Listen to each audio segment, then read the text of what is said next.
Il était une fois une vieille chèvre. Elle a eu 7 enfants. Elle les aimait autant que seule une mère peut aimer ses enfants. Elle allait aller dans la forêt, apporter des herbes et des branches pour le déjeuner. Elle a appelé tous ses enfants et les a avertis d'avoir peur du loup maléfique. Il fait souvent semblant, mais vous pouvez immédiatement le reconnaître à sa voix grossière et à ses pattes noires. Les petits-enfants ont tout compris et ont assuré à leur mère qu'ils seraient très prudents. La vieille chèvre partit tranquillement. Peu de temps s'est écoulé. Soudain, quelqu'un a frappé à la porte et a crié d'une voix grossière que les enfants devraient immédiatement l'ouvrir. Mais les enfants de la voix rugueuse ont réalisé que c'était un loup. Ils ont répondu que ce n'était pas la voix de la mère, sa voix était gentille et fine, et cette voix était très impolie, ce qui veut dire que c'était un loup. Puis le loup est allé chez le marchand et s'est acheté un grand morceau de craie. Il en a mangé et sa voix s'est affaiblie. Il est revenu, a frappé à la porte et a demandé d'une voix mince aux enfants de l'ouvrir. Le loup a posé sa patte sur la fenêtre et attend. Et les enfants l'ont vu et ont répondu que les pattes de la mère n'étaient pas noires, mais blanches, ce qui signifie que c'était un loup. Puis le loup a couru à la boulangerie et a demandé de lui donner de la pâte. Le loup a oint sa patte avec la pâte. Le méchant s'est approché de la porte pour la 3e fois, a posé sa patte blanche sur la fenêtre et a frappé. Ils ont vu les enfants que la patte était blanche et ont pensé que c'était leur mère.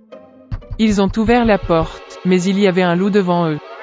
Ils ont eu peur et ont commencé à se disperser dans toutes les directions.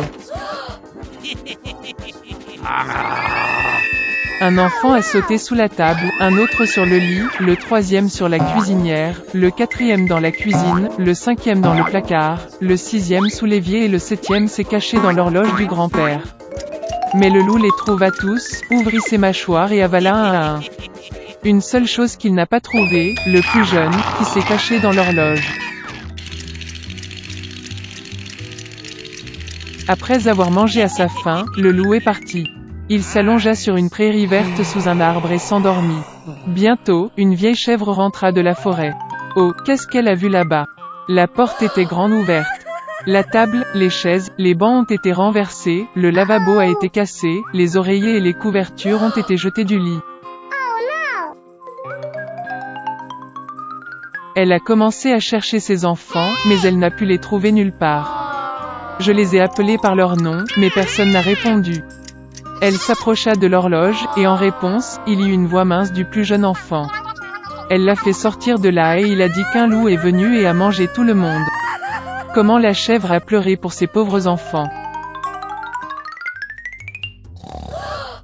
Finalement, elle quitta la maison, et la plus jeune chèvre courut après elle. Elle est venue au pré, a vu, un loup gisait près de l'arbre et ronflait de sorte que les branches tremblaient. Elle le regarda de tous côtés et vit que dans son ventre gonflé quelque chose bougeait et pataugeait. Elle a deviné que c'étaient ses enfants et était très heureuse qu'ils soient toujours en vie. Elle a dit à l'enfant de courir à la maison dès que possible et d'apporter des ciseaux, une aiguille et du fil. Ensuite, la chèvre a coupé le ventre du loup avec des ciseaux, et de là, un enfant a sorti la tête. Et puis les autres ont sauté tous les 6, et rien de mal ne leur est arrivé. Quelle joie c'était! Ils ont commencé à embrasser leur mère, à sauter et à danser. Puis la vieille chèvre a dit que ce serait bien de donner une leçon au loup pendant qu'il dormait encore. Ils ont tiré des pierres et les ont fourrées dans le ventre du loup. Une vieille chèvre a recousu son ventre, mais il n'a rien remarqué, n'a même jamais bougé. Le loup a dormi, s'est levé et a eu une telle soif dans son ventre qu'il a décidé de boire l'eau du puits. Il s'approcha à peine du puits, se pencha vers l'eau, et de lourdes pierres le tirèrent au fond du puits. 7 enfants ont vu cela et ont commencé à danser de joie avec leur mère. C'est ainsi qu'ils ont enseigné une leçon au loup maléfique. Une fois, il y avait un bûcheron avec 2 enfants et leur belle-mère. Le nom du garçon était Ansel, et le nom de la fille était Gretel. Ils vivaient si mal que parfois, il n'y avait même plus rien à manger. Et puis un soir, il se coucha dans son lit, se demandant comment nourrir davantage les enfants. Sa femme lui a conseillé d'avoir des enfants dans la forêt, d'allumer un feu, de donner un morceau de pain à chacun et de les laisser là, tous les 4 ne meurent pas de faim. Mais le bûcheron n'était pas d'accord. Et jusque-là, sa femme l'a persuadé qu'il était finalement d'accord. Et les enfants, à cause de la faim, ne pouvaient pas dormir non plus et ont entendu tout ce que leur belle-mère disait à leur père. Et quand les parents se sont endormis, Hansel s'est secrètement précipité hors de la maison. La lune brillait et les pierres blanches brillaient comme des pièces de monnaie. Hansel en a empoché autant qu'il pouvait. Puis il est rentré chez lui et les enfants sont allés se coucher. Le matin, la belle-mère est venue vers les enfants, leur a donné à chacun un morceau de pain, et ils sont tous allés ensemble dans la forêt. Sur le chemin, Hansel a jeté des pierres blanches une à une. Quand ils sont arrivés à la clairière, mon père a commencé à allumer un feu. Il a ordonné aux enfants de s'asseoir près du feu et de s'assurer qu'ils ne s'éteignent pas, pendant qu'eux et leur belle-mère iraient chercher plus de bois de chauffage.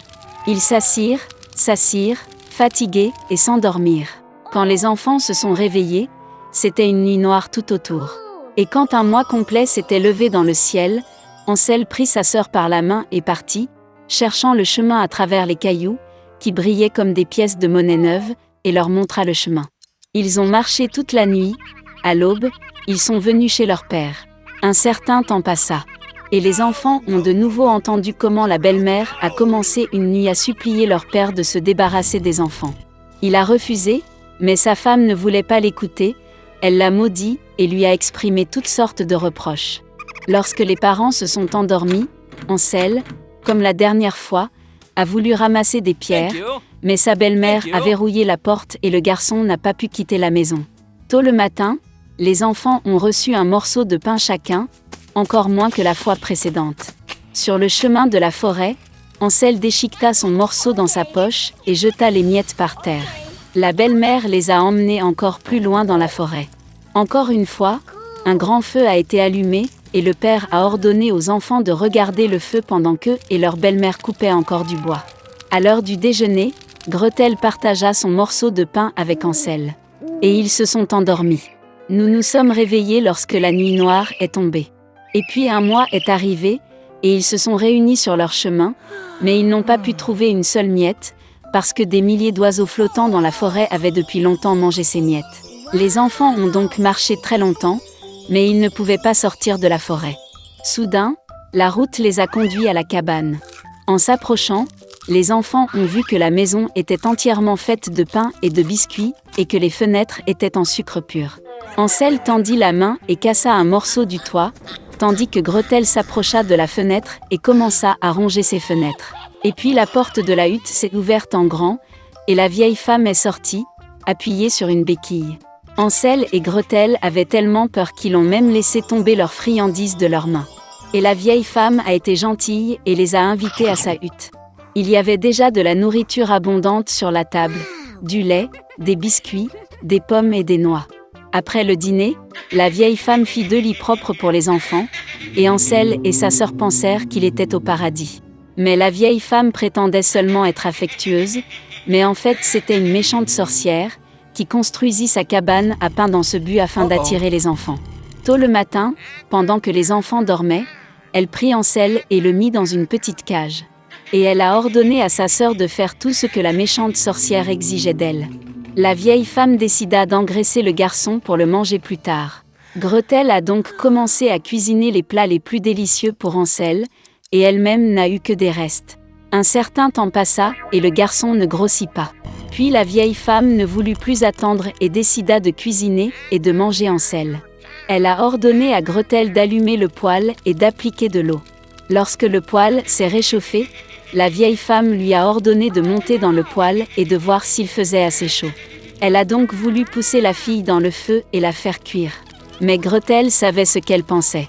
Elle a dit qu'elle ne savait pas comment y entrer et a demandé à la sorcière de se montrer. La vieille femme s'est fâchée et est montée dans le four. Puis Gretel la poussa et fit claquer le volet derrière la sorcière. Waouh! Comme la vieille femme hurlait alors. Gretel, quant à lui, se précipita vers Hansel et ouvrit la cage. Après avoir libéré leur frère, ils sont allés dans la chambre de la sorcière, dans laquelle il y avait des boîtes de perles et de pierres précieuses dans tous les coins, en ont rempli leurs poches et sont rentrés chez eux.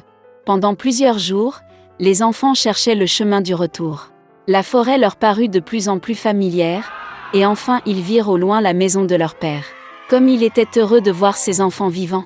Ansel et Gretel versèrent sur le sol toutes les perles et pierres précieuses qu'il avait prises à la sorcière. Il n'y avait pas besoin de penser à la nourriture. Et ils ont commencé à vivre et à se réjouir. Et le père a chassé la méchante belle-mère de la maison.